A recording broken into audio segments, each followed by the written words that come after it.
आपण पाहत आहात नाशिक खबर न्यूज, जनतेचे हक्काचे व्यासपीठ। नाशिक मुकणे धरणातून रॉ वॉटर सप्लायसाठी नाशिक रोड जलशुद्धीकरण केंद्र येथे 900 मिमी व्यासाच्या पाईपलाईन जोडणीचे काम सध्या युद्धपातळीवर सुरू आहे। या महत्त्वाच्या कामाची पाहणी नगरसेविका भारतीताई ताजनपुरे यांनी केली।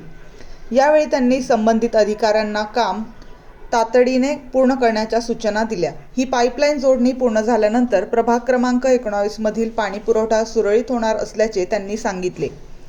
दरम्यान पाणी पुरवठा अद्याप सुरू न झाल्याने नागरिकांना मोठ्या गैरसोयीला सामोरे जावे लागत आहे।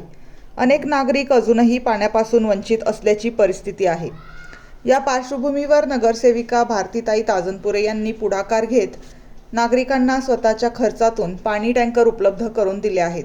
त्यामुळे नागरिकांना तात्पुरता दिलासा मिळाला आहे। काम पूर्ण झाल्यानंतर लवकरच नियमित पाणी पुरवठा सुरू करण्यात येईल असा विश्वासही यावेळी व्यक्त करण्यात आला।